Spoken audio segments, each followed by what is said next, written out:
Hey guys, just circling back a bit here. We had done a policy and profit episode last week, and we kind of dug into the profit side pretty good. And I'm getting some feedback that people want to see that kind of cut out, easier to get to, and a shorter cut of the entire show. So I just want to break that out now. We had done a Market is the Beast episode about 2 weeks ago, which got great response, and I was really happy to put it out there. Talk about my view of the market from back in December, what I saw happening, what's happening now, and what will be happening, in my opinion, in the future. So this is going to kind of be episode 2 of The Market is a Beast. It's a cutout from Policy and Profits. That's that podcast I do with EJ and Tony each week from last week. Hope you enjoy it. So I want to go into profits a little bit here and shift gears to the market. There's a few things going on. I've had some comments and some questions back. I write my morning note. It's out on X. It's out on my website, islandcapitalinvestments.com. The subscription's free, and you can kind of see where I view the S&P 500. The portfolio's run basically on 5 assets. The S&P 500 futures is one of those 5, the way I realize the trades. And I run my model, as you know, in a top-down technical way. It's a rule-based model. It's not a quant or a black box, meaning I can see trades and signals that I choose not to participate in, but I'll never trade against the model. The model for me has done very well. These headlines, these topics, whether we're talking about AI, whether we're talking about inflation, whether we're talking about tariffs, I honestly, to some degree, I don't care. I care because I look at the fundamentals of the market and try and figure out that with my 30 years of trading experience, with my technical knowledge and my model, I figure out where it looks like it's going to go, what the probabilities are. But essentially, I don't care what the headlines are. Full circle, year to date, the S&P is down about 10%.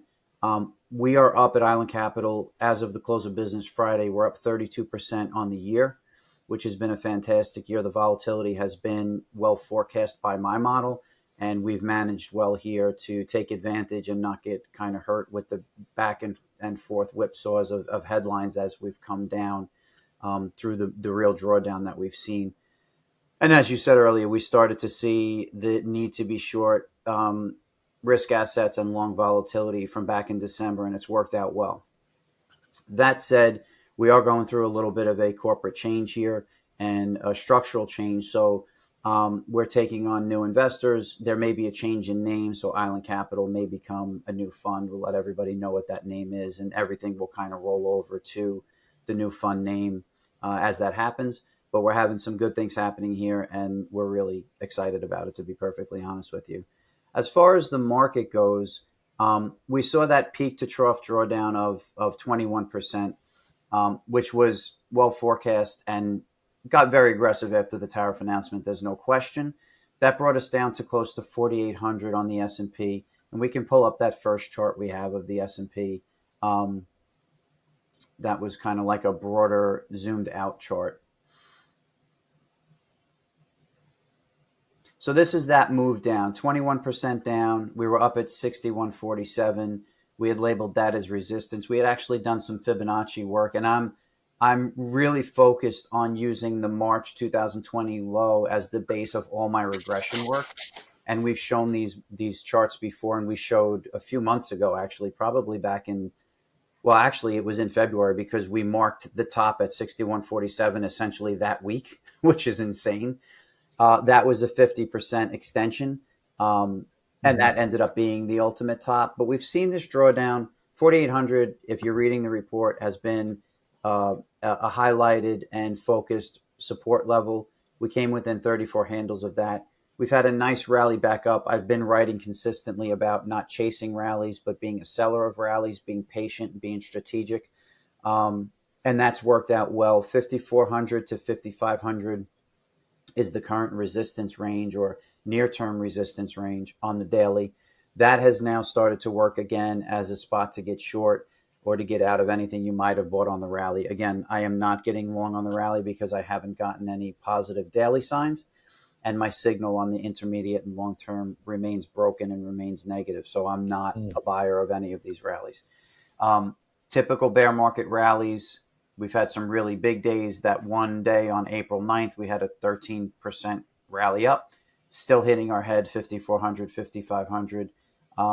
I do believe that we can go to the zoomed in chart now on the daily just to give a closer look of what I'm talking about. I do believe that we're in position here to fade further. I know there's a massive headline risk. I was talking to a good friend of mine who trades down in Dallas for an energy fund over the week. And, the question is, how do you manage now assets when you're literally trading the S&P, the Russell, crude gold VIX? But the headline risks are so massive. At this point, what do you do? And to be honest with you, the answer to a large part comes down to sizing, which is what people don't normally look at. But if you size your positions right, which we try and do here, you can put yourself in a position to continue to win, limiting losses, but being able to let the winners work, and the rewards are there, the returns are there, and that's what we've seen. As we broke from the higher levels down, and the signal was really, I'll say fat because I don't have a better term. That's kind of the way I look at it. We have a leveraging model where we can leverage up to certain levels depending on how fat the signal is. And at those higher prices on those breaks, the signals were really fat. We were very levered. It worked in our favor, and that's how we ended up 32% on the year. Here we could see a signal even down 15% from the peak. That's as fat. We're not seeing that right now, but I am seeing enough of a signal and a turn. The model on the daily is neutral. I see other signals fading. It's a signal we want to be short, but not as levered as we were at better signals higher. It could become that signal, and this could become a fully levered signal here, or down slightly or up slightly. But right now, we're looking at a relatively, 1.5 to the allocation for S&P short, and we are short here. So I do think that we're in neutral. I'm not adding any more here, but on a break to negative, I will add. And I do think that this move is set up easily to test 5,200 or 4,800 on the daily, and then, or in the near term. I do believe that our targets of 4,200 and 3,700 remain in place. Those targets again are retracement levels for the entire move from the March 20 lows to the highs. They bring us down to a 50% retracement and then a 61% retracement of those moves. The 3,700 level for me is extremely important. And it is important. I'm going to pull up one quick report. It's important to me because it represents the lows from November of 22. Now, the lows from November of 22 for me kind of are a sticking point, because I feel like those lows came off of the Fed tightening, as you said earlier. They said they wouldn't lower forever, and then they started to tighten. Russia, Ukraine happened. Geopolitical risk got priced in. The market started to really pull back. There was also, if you remember back at that point, commercial real estate in China. There was some real cracks in that. So there was a lot of concern globally, and there was a lot of concern just with the Fed and inflation and rates.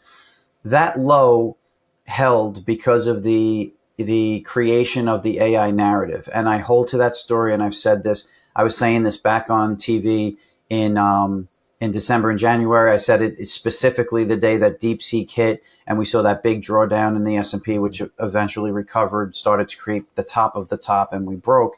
I think that this AI narrative and story and inflation of the market with very narrow breadth started at the lows in 22. The way my mind works and the way these regression levels have worked, I like to see things overlay. I like to have multiple reasons why levels make sense to me. I don't want to just pick a level and say, okay, I think that's a level, especially in a case where you're trying to draw out what a 10 to 5 year retracement could look like, right? When I see one view of mine or one indicator or one overlay hit 3,700, and then I run a different process and a different indicator or layover, and that hits 3,700, and then I go to a third one. I'm like, well, I'm going to look at this too, because this is part of my process, not part of my model, my momentum trend model, but part of my process.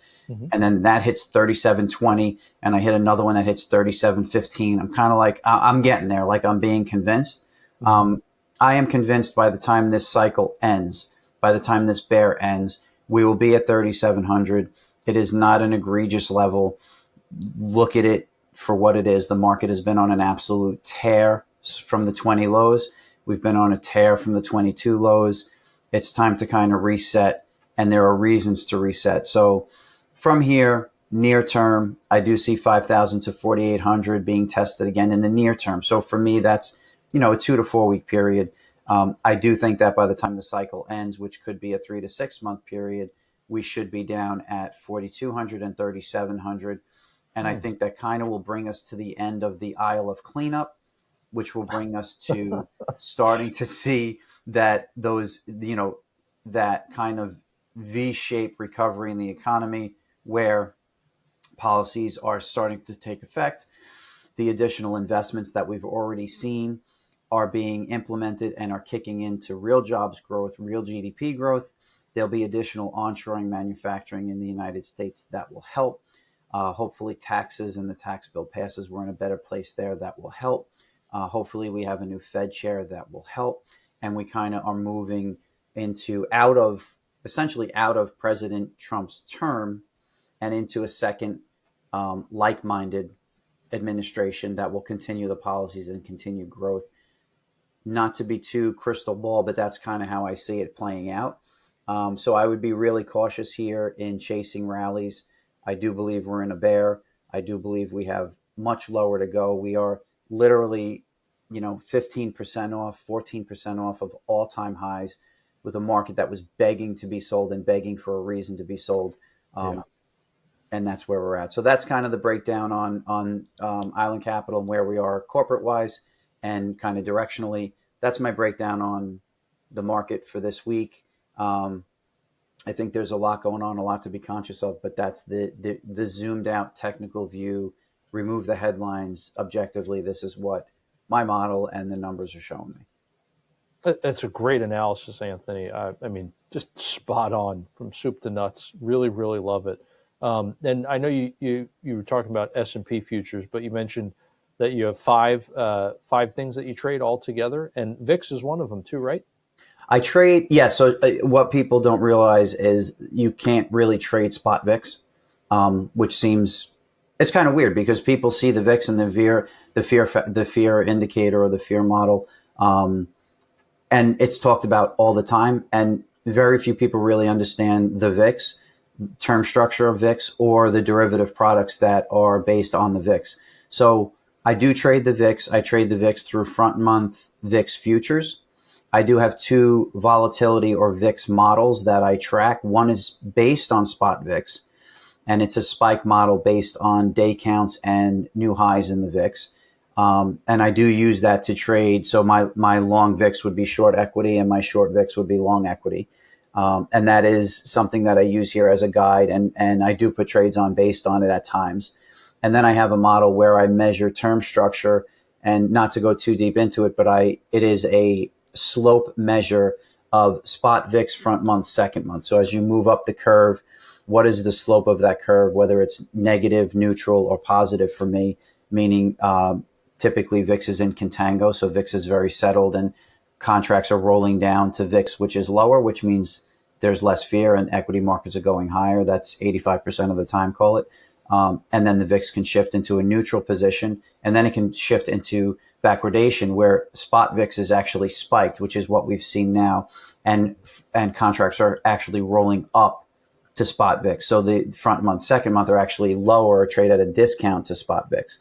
So I do trade volatility, not in the implied vol options world, but I trade VIX volatility through front month options. And that's been a very profitable part of the portfolio. It is an aggressive trade. So again, sizing is important. You want to kind of vol weight, no pun intended. You want to kind of vol weight your vol trade, because the VIX could move on a real hard down day in the S&P. Let's call it a 3% down day. You could see that front month contract move 20%. So wow. You want to be sized properly, and you want to really understand the curve and how it works. But yes, it's a big part of the portfolio, and it's something that I concentrate on. partially because most people don't get it or concentrate on it.